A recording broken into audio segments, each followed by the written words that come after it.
Cancer के बारे में सबसे बड़ा मिथ क्या है? कि कैंसर ठीक नहीं हो सकता। कैंसर मतलब डेथ। कैंसर का पेशेंट हमारे यहाँ कैंसर हीलर थेरेपी में चल के जाता है, कीमो कराने चल के वापस आता है, कोई बाल नहीं झड़ते।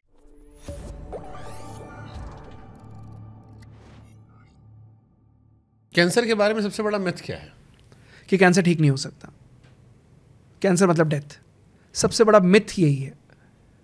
कैंसर की शुरुआत ही डेथ से करते हैं। ये इसलिए क्योंकि बड़ी स्कैरी फोटोज आती हैं जब किसी को कैंसर होता है, बाल छील दिए आते हैं कीमो से। बट अगर कीमो नहीं करा रहे होते और ऑल्टरनेटिव मेडिसिन कराते हो या फिर हम जैसे कैंसर हीलर थेरेपी करते हैं, उसमें ये सब क्वालिटी ऑफ लाइफ कुछ खराब नहीं होती, एज इट इज़ रहता है। कैंसर का पेशेंट हमारे यहाँ कैंसर हीलर थेरेपी में चल के जाता है, कीमो कराने चल के वापस आता है, कोई बाल नहीं झड़ते, कोई नोजिया नहीं होता, कोई वॉमिटिंग नहीं होती। आज अगर शुभांकर 8 सेंटर से हमने आज 20 सेंटर इतने हॉस्पिटल किए हैं, वो केवल इसी थेरेपी से, इसी मरीजों की बिना कीमो के भी कैंसर के इलाज है। बिना कीमो के वी ये डोंट। थोड़ा समझाइए मुझे, क्योंकि मेरे यहाँ पर एक एक्ट्रेस आई थी सोनाली बेंद्रे जी, जहाँ बैठे सोनाली बेंद्रे जी वहीं बैठी थी, और मैंने उनसे उनके कैंसर की प्रक्रिया का सवाल पूछा, उस पूरे ड्यूरेशन का। तो सोनाली बेंद्रे ने मुझसे कहा कि शुभांकर, कैंसर जितनी खतरनाक बीमारी है उससे खतरनाक वो प्रोसीजर था, हाँ, कीमो वो इलाज, हाँ, और वो बहुत डरावना होता है। अभी हिना खान की भी हमने तस्वीरें देखी, बाल शेव किए, और वो बहुत डरावना होता है। वो तस्वीरें देखकर डर पैदा करती हैं। शायद वही है जिसे देखकर लोग मानते हैं कि ये मौत की तरफ बढ़ता कदम है, क्योंकि इंसान का हुलिया बदल जाता है। कीमो के बिना भी इलाज संभव है कैंसर का? बिल्कुल संभव है। जो हम लोग ट्रीटमेंट करते हैं वो कैंसर हीलर थेरेपी करते हैं। कैंसर हीलर थेरेपी में क्या होता है कि इम्यूनोथेरेपी बेस्ड है, और ना लेमैन्स टर्म में आपको बुलेट प्रूफ जैकेट पहना दूँ, गोली मारता रहूँ असर नहीं होगा, वैसे काम करती है। नॉर्मल सेल एक्टिव हो रहे हैं, नॉर्मल सेल कैंसर सेल को खत्म कर रहे हैं।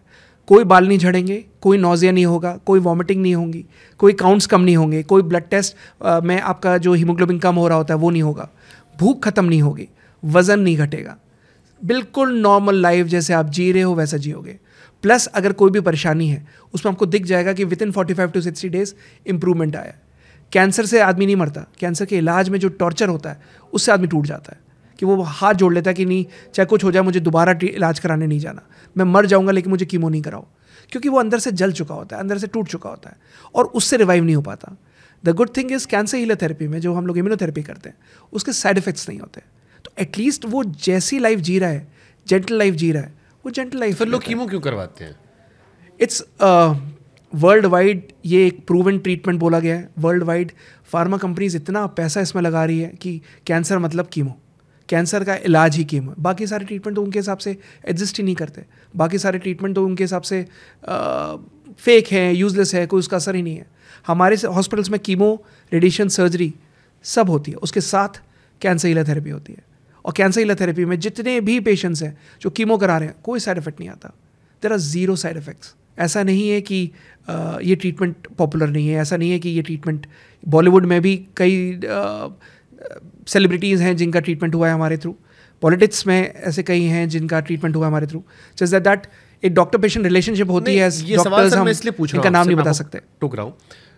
एक गरीब आदमी को किसी ने कह दिया कि यही टेस्टेड वेरीफाइड है, वो कीमो करवा रहा है, समझ में आता है। लेकिन एक पढ़ा लिखा इंसान, एक सक्सेसफुल इंसान, एक जिसके पास एक्सेस है, पैसा है, 10 डॉक्टरों से कंसल्ट करता है, वो एक बिना पेनफुल ट्रीटमेंट की जगह एक पेनफुल ट्रीटमेंट पे जा रहा है, तो ये क्या है? क्योंकि उसको ये लगता है कि अगर वो जितने बड़े हॉस्पिटल में इलाज करा रहा है शायद वही ट्रीटमेंट है, वही असली ट्रीटमेंट है। बिकॉज लाखों करोड़ों अरबों डॉलर्स खर्च किए गए हैं फार्मा कंपनीज के थ्रू कि कैंसर मतलब कीमो, कैंसर हो गया तो कीमो निश्चित है। आप गूगल करोगे, लाइन से फार्मा कंपनीज के जितने FAQs हैं वो सारे आ जाएंगे कि कैंसर में तो कीमो ही होना है। एंड अगर आप कोई भी ऑल्टरनेटिव ट्रीटमेंट सजेस्ट भी करते हो, so immunotherapy comes under the system of CAM, complementary and alternative medicine. तो ऐसे कई पेशेंट्स हैं जो ये अपना रहे हैं। लार्ज स्केल में क्यों नहीं अपना पा रहे? बिकॉज कहीं ना कहीं उनको वो जो एक कॉन्फिडेंस जो गूगल देता है, वो गूगल वाला कॉन्फिडेंस नहीं मिल पा रहा। बिकॉज कोई ऐसी फार्मा कंपनी नहीं है जो लाखों करोड़ों डॉलर खर्च कर दे इस पर और इस ट्रीटमेंट को पिक करके वर्ल्ड वाइड थ्रू आउट हर देश में, हर शहर में, हर जगह ये पैरेलल कराना शुरू कर दे। बट फिर डॉक्टर्स क्यों नहीं बताते? जैसे कोई डॉक्टर के पास गया, उनको भी पैसा मिल रहा होगा फार्मा कंपनियों से, तो उनका ट्रीटमेंट तो वही रहेगा। उन्हें तो जो बोला गया है, जो ट्रीटमेंट बताया गया है वही करेंगे। अगर उनको इफ़ दे डू कीमो तो कीमो ही करेंगे। अगर कोई सर्जन के पास जाओगे तो सर्जन तो कीमो करेगा नहीं, सर्जन सर्जरी ही करेगा। आप ऑन्कोलॉजिस्ट के पास जाओगे वो कीमो ही करेंगे। लाइकवाइज वो दूसरे ट्रीटमेंट को समझेंगे ही नहीं, कभी उसको रिगार्ड करेंगे ही नहीं. सॉरी. सो अगर आज ये ट्रीटमेंट है, ये ट्रीटमेंट आज भी कई डॉक्टर्स हैं हमारे पास, कई डॉक्टर्स के उनके पेरेंट्स के ट्रीटमेंट चल रहा है जिसमें वो कीमो भी कराते हैं और उसके साथ हमारा ट्रीटमेंट भी कराते हैं, फॉर 2 रीजन्स. जितने कीमो के साइड इफेक्ट्स हैं वो हमारे ट्रीटमेंट चलते हुए नहीं आते. दूसरा, जितने भी रिकवरी होती है वो रिकवरी हमेशा परमानेंट होती है. वो रिकवरी आपको दिखती है कि एटलीस्ट जो रिपोर्ट्स में इंप्रूवमेंट दिख रहा है वो इंप्रूवमेंट दिख रहा है, और एटलीस्ट डॉक्टर्स जब देखते हैं वो कहते हैं ज़रूर तुम कुछ ना कुछ ले रहे होगे, इतना अच्छा इंप्रूवमेंट आया. So what they were expecting after 8 months of treatment वो उन्हें 4 महीने में दिख जाता है, ये इंप्रूवमेंट दिखता है. तो मैं हमेशा कहता हूँ कि आपको ज़रूरत नहीं है डॉक्टर्स को बताने की, आपको जो कराना है कराओ, इट डजेंट मैटर. आपका एम और मेरा एम हमेशा कॉमन रहता है, आपके में रिकवरी दिखनी चाहिए, आप में इंप्रूवमेंट दिखना चाहिए. और हर कैंसर मरीज़ के लिए शायद यही ज़रूरी है कि जितनी जल्दी हो सके रिकवर हो, जितना ज़्यादा हो सके रिकवर हो, इट डजेंट मैटर कैसे है. और शायद यही रीज़न है आज ये वो जो ट्रीटमेंट है, it is an evidence based treatment, it's a success story based treatment, जहाँ पर आज इतने तादाद में इतने हज़ारों पेशेंट रिकवर हुए हैं जिनकी रिपोर्ट्स नॉर्मल आ गई. टाटा मेमोरियल ने कहा कैंसर, टाटा मेमोरियल ने कहा कैंसर ठीक हो गया. ऑल इंडिया इंस्टीट्यूट ने कहा कैंसर, ऑल इंडिया ने कहा कैंसर ठीक हो गया. शायद इसीलिए इस पे एविडेंस बेस्ड ट्रीटमेंट चल रहा है. नवजोत सिंह सिद्धू, क्रिकेटर, कमेंटेटर, उन्होंने अपनी वाइफ को लेकर एक दावा किया सोशल मीडिया पर जो बहुत ज़्यादा विवाद की वजह बना. कैंसर को ठीक करने का दावा. हम चाहते हैं थोड़ा उसको आप समझाइए हमें. क्यों आप मुझे कंट्रोवर्शियल टॉपिक्स में डाल रहे हो? कंट्रोवर्शियल नहीं डाला, मैं समझना चाहता हूँ क्योंकि बहुत सारे डॉक्टर्स खिलाफ मेरे पास कि प्रैक्टिकली पॉसिबल नहीं है जो दावा वो कर रहे थे. हाँ. क्या दावा किया था पहले आप वो बताइए दर्शकों को, फिर हम आपसे उसका रियलिटी चेक चाहते हैं. सिद्धू साहब ने ये दावा किया था कि उनकी वाइफ का जो इलाज हुआ वो नॉर्मल, उन्होंने कीमो बंद कर दी थी, और जो भी इलाज हुआ वो जो उन्होंने जनरल डाइट, पूरा खान पान के थ्रू, उन्होंने अपना पूरा डाइट के थ्रू अब उनका अपनी वाइफ का कैंसर ठीक किया. और कोई रेडिएशन नहीं कराई, कोई सर्जरी नहीं कराई, और जो भी किया वो सब डाइट के थ्रू किया. और सुबह काढ़े से लेकर और जूस से लेकर और ओट खिचड़ी से लेकर सब कुछ किया, एंड उसी से कैंसर ठीक हो गया और रिपोर्ट्स नॉर्मल आ गई. Is it practically possible? क्यों मुझसे कमेंट करवा रहा है शुभांकर? मुझे क्यों कंट्रोवर्सी में डाल रहे हो? क्योंकि ये एक इंडिविजुअल आदमी ने क्लेम किया, ये मिथ ना फैले इसलिए करवा रहा हूँ. आप डॉक्टर हैं, ये आपका काम है, आपकी जिम्मेदारी है. इसको लेकर लोग सच गलत मान सकते हो, वो बड़े शख्स है. बहुत सारे डॉक्टर्स ने इस पर राय रखी. आइडियली देखो, कभी भी ना अकेले खाने से कैंसर ठीक नहीं होता. मैंने हमेशा बोला है strong will power, determination to fight and correct treatment. वो करेक्ट ट्रीटमेंट ज़रूरी है. Without correct treatment it is not possible alone.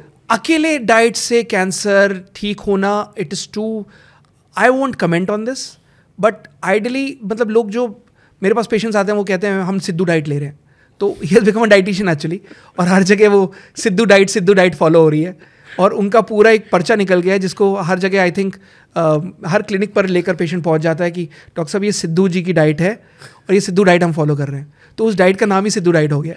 But ठीक है, all I love him, I love his shayaris, I love him on Kapil Sharma show. मुझे बहुत ही अच्छे लगते हैं जो वो बात बोलते हैं. मुझे बहुत पसंद है, बट वो पसंद होना एक अलग कॉन्टेक्स्ट है, एक दावा एक अलग कॉन्टेक्स्ट है. दावा करना ऐसे गलत था. पसंद हम उनको क्रिकेट, शायरी, कमेंट्री की वजह से करते हैं. हाँ. यहाँ मसला सेहत का है. दावा करना गलत था, दैट वाज टू इमेच्योर. वो नहीं करना चाहिए, बट मैं कोई नहीं होता हूँ कमेंट करना किसी के ऊपर, लेकिन with complete love and respect to him, अकेले डाइट से नहीं होता. स्ट्रॉन्ग विल पावर भी होती है, वो आप भूल गए, आपने वो नहीं बताया. एक डिटर्मिनेशन टू फाइट, जो लड़ने का जज्बा होता है, वो नहीं बताया. जो एनवायरनमेंट, मैं हमेशा कहता हूँ स्ट्रॉन्ग सपोर्ट सिस्टम, आपने वो नहीं बताया. आपने ये नहीं बताया कि खाने पीने के साथ साथ जब उन्होंने वो डाइट करी तो उनके बाल, फोटो दिखाई थी तो उस पर बाल उड़े हुए थे, इसका मतलब कीमो भी करा रहे थे वो. तो आपने वो क्यों नहीं बताया कि कीमो के साथ आप ये डाइट ले रहे थे? एटलीस्ट कीमो के साथ डाइट ली, और डाइट के साथ वो मेंटल सपोर्ट स्ट्रांगली खड़े रहे. और मैंने स्ट्रॉन्ग सपोर्ट सिस्टम जरूरी है, आपको वो भी बताना चाहिए. वही तो लोग जो बायस होकर सिद्धू डाइट लेते हैं ना, हम तो ये लेंगे और हम ठीक हो जाएंगे, वो अकेले काम कभी नहीं करेगा. अच्छा खान पान हमेशा आपको बेहतर करेगा, आपकी रिकवरी लाएगा. एक कंसेप्ट होता है एंजियोजेनेसिस, जिसमें पूरा का पूरा जो ट्यूमर होता है, उसके ट्यूमर का पूरा एरिया, सारी आर्टरीज कट जाती है और डिटैच हो जाता है, और वो अपने आप ही सूखा मर जाता है tumour. That's a fact. Angiogenesis is a fact, उसको कोई डिसरिगार्ड नहीं कर सकता. बट अगर आप कह दो कि ये सब खाओ, किनुआ खिचड़ी खाओ, सुबह आंवले का रस पियो और कैंसर ठीक हो जाए, वो थोड़ा इमेच्योर डिसीजन है. ओके.